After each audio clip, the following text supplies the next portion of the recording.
Okay, well, I thought I'd take the wide wheel up the same sort of path that I did today. So earlier this morning on the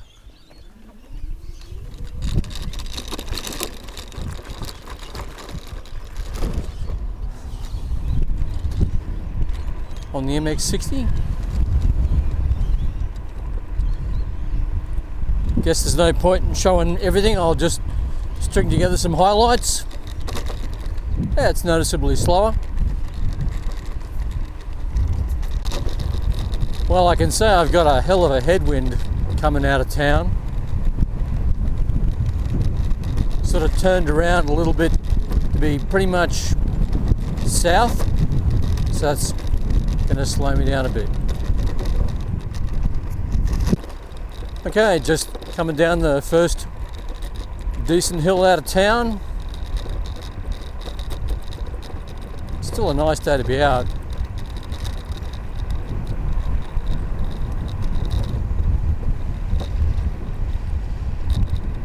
Definitely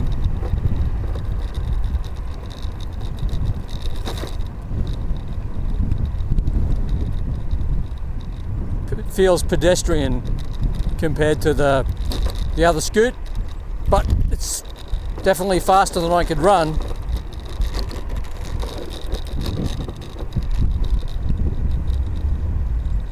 With this headwind, the wind in my ears is actually as significant as the wind in my ears was on the other scoot, so I guess that's a perception of mine.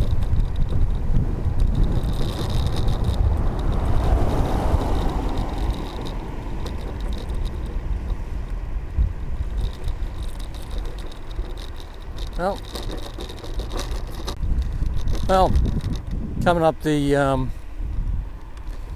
mountain pass here, it's heading towards New South Wales. Got to go all the way up there. Definitely, I don't know, I'm guessing 22 kilometres an hour. I haven't got a speedo on this thing.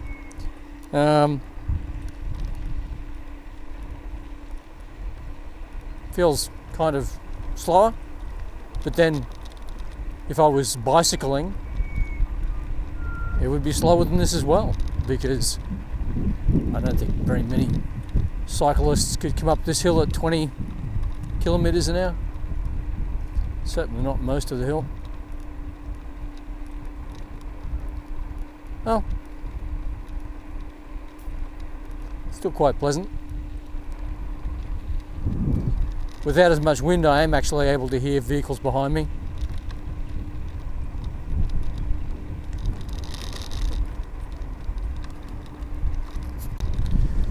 Road closed ahead, local traffic only. Well, I'm local. Yeah, border is closed, folks. Although, you know, it's a sort of a soft close, like, you know, it's like a soft lock. Coronavirus quarantine, maximum penalty. Wow, there you go, eh? $67,000. Well, they might ask me to stop recording. I might just let them know that I'm going to get down to the border.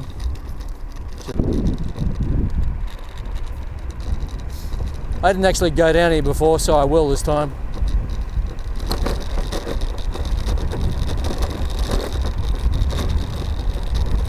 Okay, well, here's where I've got to slow down, because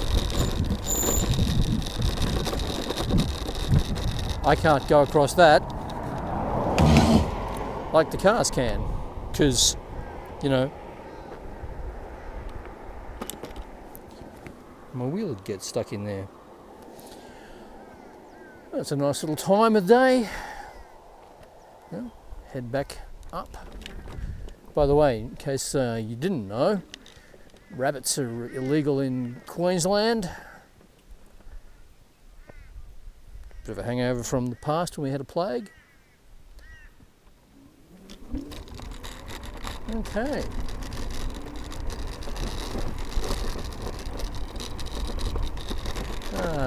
Didn't engage cruise control.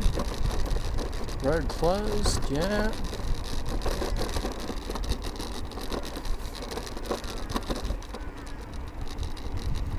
So we're doing nominal voltage on the way back up here.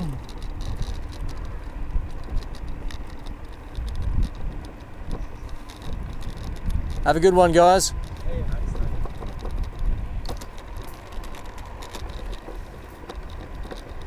So now we've already pumped it back up to 50 because the motor's had the load taken off it. Now I'm in cruise control, so I can't really do much more than gravity here, but let's just see. Well, I've been down here before. I think I get up to 46, but you'll see it feels a little bit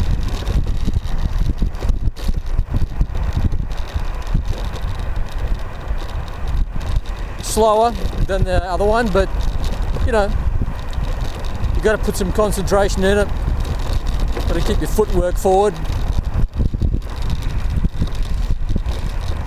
Might notice that I'm down and back.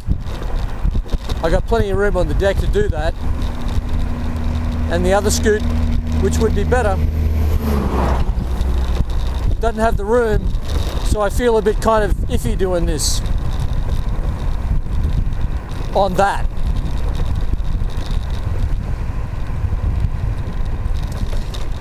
Another thing is to not be too rigid in your shoulders, you know, like you don't want to, because you can make a wobble yourself, right? People think that it's wobbling, but it's actually not. Like, I haven't got a death grip on this. No.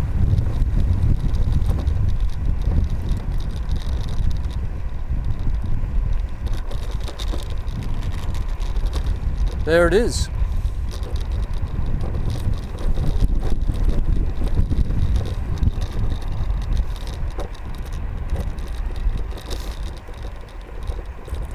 So now we'll turn off up the gorge up that way.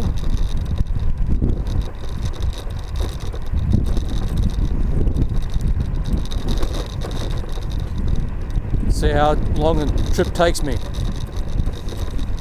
It was like 3:30 when I left, so see what time it is when I get home.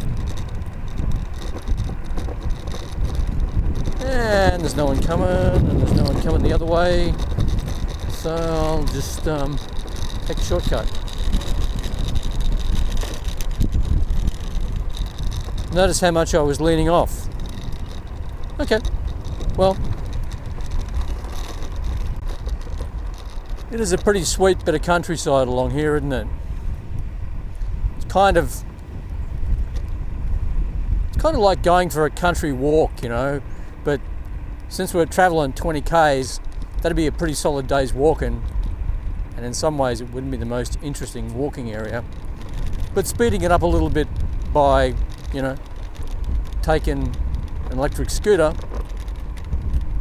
kind of makes the whole thing fun. And at these speeds, I haven't got to pay attention too much, so I can actually, you know, take my eyes off the road and look around.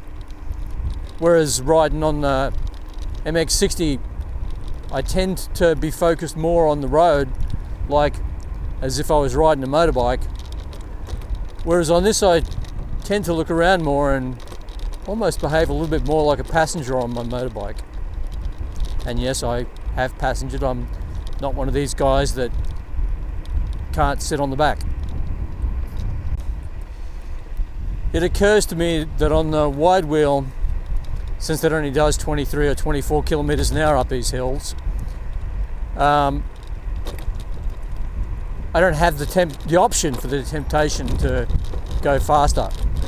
So as a result, I just sit back and enjoy what I have.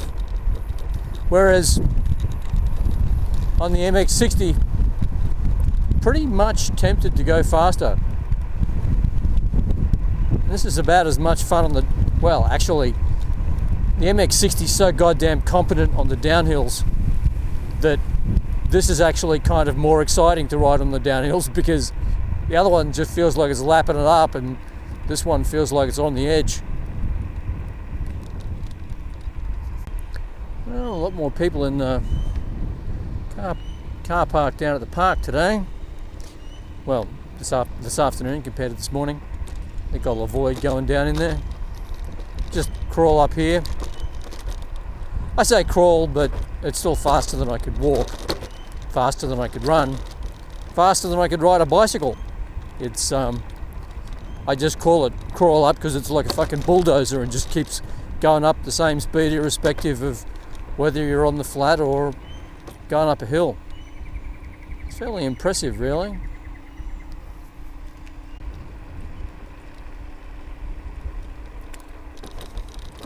See if the bellbirds come through.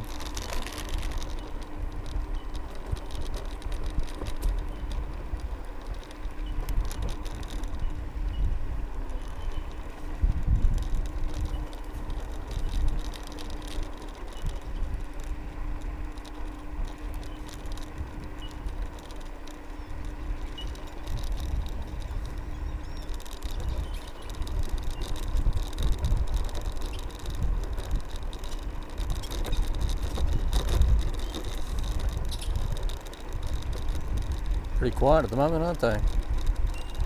Ooh.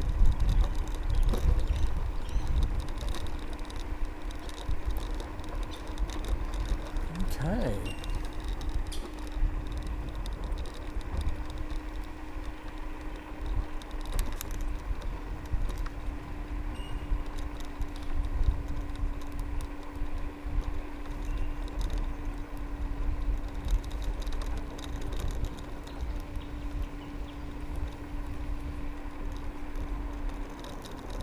I see myself wanting to do this a bit more in summertime to get away from the heat.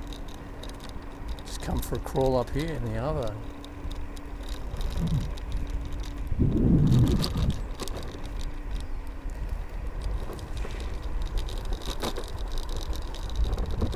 Oh, some people's on the falls. Maybe I should be socially distancing myself. Well, we saw that earlier. Okay, well, now that I'm at the top, it's recovered to 49 volts, which is 1 volt above nominal. So let's see what we have when we get back home. Just, I know I should be pressing the button, but this scooter just encourages me to be more relaxed for a bit.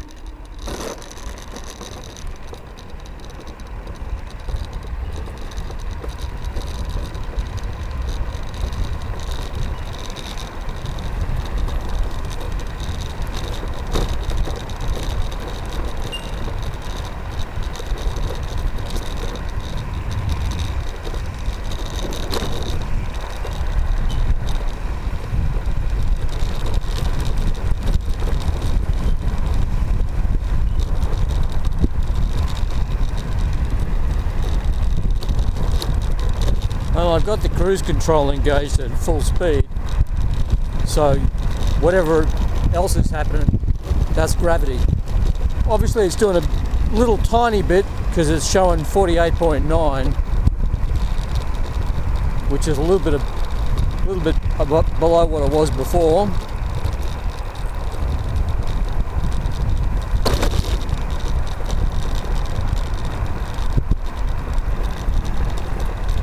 Have to clock myself down here one day again. See what it comes out to be.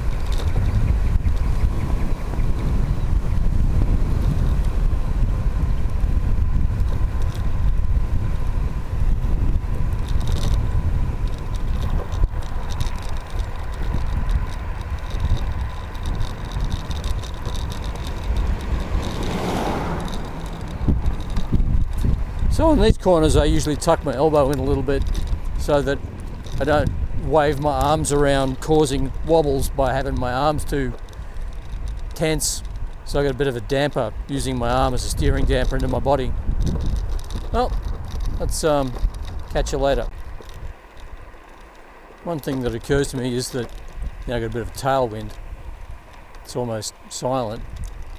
I'm probably, based on looking at previous GPS readings and knowing the speed doing 25 or 26 down here, maybe something like that. It's very gentle, it's very relaxing. To be honest, I'm not sure if I come up here on the MX60 because I can, because it's a new idea, or whether I'd actually continue coming up here. I know I come up here occasionally on this one, but I noticed that after the first couple of months of owning it, I didn't tend to come on these longer trips with it so much. I mean, at the beginning I was wanting to find its limits and do a bit of range testing, but am I going to do this very often? And the answer is probably not. Which leads me to ask, you know, what the MX60 is going to do, you know, because here we are. Sure, it's on the open road, the other one's faster and more competent, but if I wanted to go up to the falls in a hurry, I'd take my motorbike, which will go up there much more competently. So I don't know. I guess I'll find out over time. It's a nice day though. I'm back to the turn off already. It's notice I won't be slowing down much for this corner because, you know, we're shedding down from 40 kilometers an hour to about this speed, and there's a car coming. And just give them a hand signal and around I go. And they'll probably take me at the pinch here where it's the narrowest.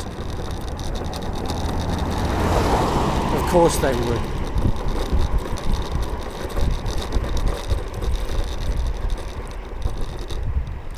Well, we're still showing 48.7, so that's nominal. That's good. On this bit of road, it's a little bit kind of rough. And you can hear the coarseness of the tar causing the scooter to shake around a bit, but yeah, I get a few little bit of vibrations between my feet. Not bothering me.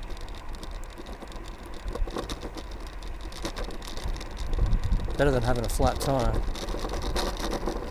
One of the other things that I thought of when I was buying the MX60 was that I'd be able to detour up more dirt roads.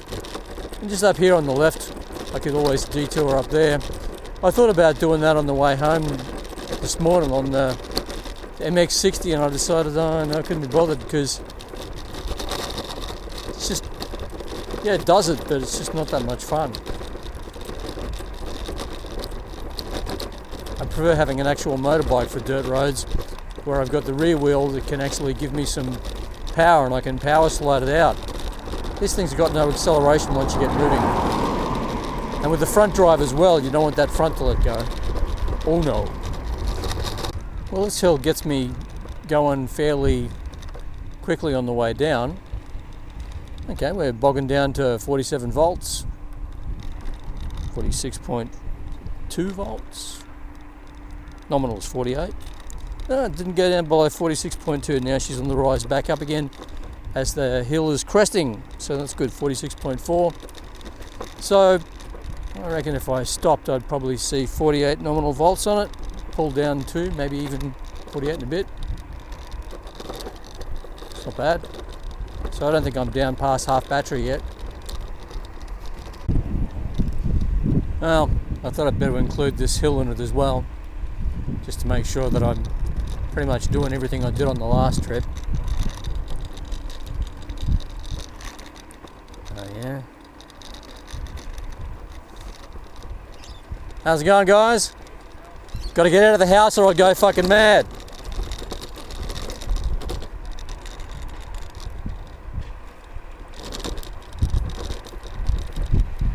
Yeah, not much peak velocity here, and then fucking hauls its way up there and drops the voltage down. 44.6. Wow, that's getting down. Okay. 46 point, 47 point. Scare all the glass. Come on, guys. Ah, you glass.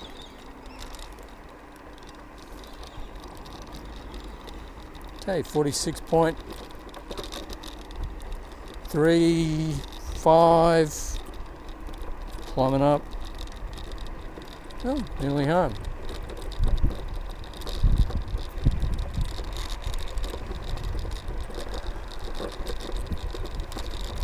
Well, how do I feel about this?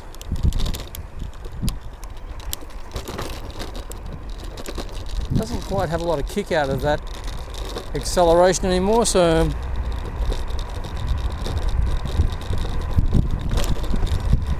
I think when I get it home I'm going to charge it up to work out how many watt hours goes into it. But I've arrived with